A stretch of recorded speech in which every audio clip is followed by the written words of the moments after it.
Mabuhay po sa inyong lahat. Welcome po sa aking YouTube channel and also welcome po sa aking farm.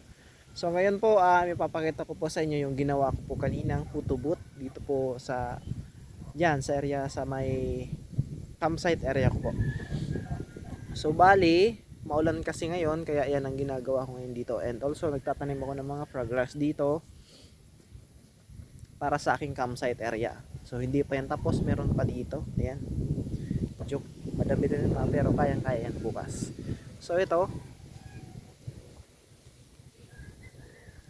yan, binaon ko na lang siya sa lupa para matibay.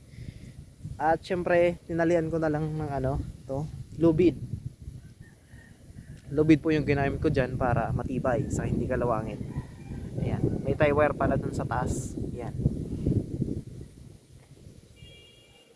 Ito po ay aesthetic design. So maglalagay pa ako ng ornamentals dyan para magandang tingnan.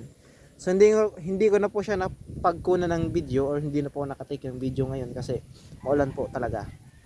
Kaya so ngayon medyo okay naman, pero ayan, may nagbabadyan na naman ng ulan. So ito po, kahit saan pong position dito pwede. Halimbawa nandito sa kabila, yan po yung view dito. Ayan.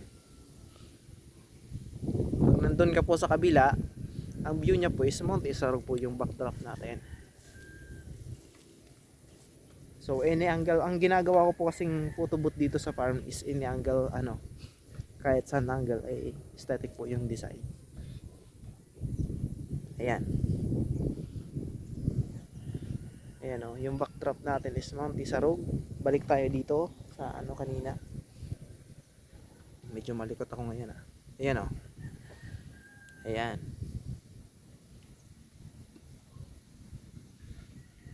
Pwede na to pang frame up photo. Ayan. Medyo madilim kasi yung dito, ambience ng makulimlim, kaya madilim po talaga yung backdrop. Pero pag may yung may sinag ng araw, medyo malinaw yan dyan.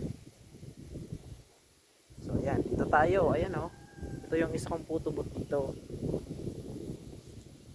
Ito po ay mini sunflower po yung nakatanim dito. At doon sa kabila ay mayroon pong cosmos. Ito po yung pinapadami ko ngayon dito sa farm. Ito mga flowering plants.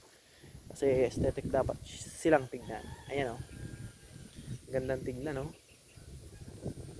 Ayan. Nung una po ay ayan, hindi pa sila masyado maganda, pero ngayon maganda na. Kasi namumulaklak na po yan lahat.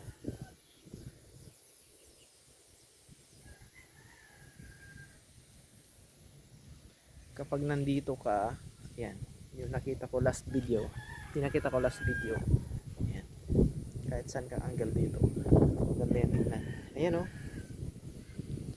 lahat yan bulaklak. Makikita mo dito. Yan. So yung cosmos po, meron akong 3 colors po. Meron pong purple, orange, and yellow. So nakamix lang po yan kasi yan pinapadami ko pa kasi ngayon ang mga flowering plants ko dito sa farm. So yan po yung itsura ng photo booth. Malaki po yan. Talagang malaki yan. Tapos yung mini sunflower. Ayan. Ganda. Siyempre ayun yung Mount Isarog. Siyempre yan mga aking backdrop dito. So hanggang dyan lamang po ang aking videos. Thank you so much for watching po.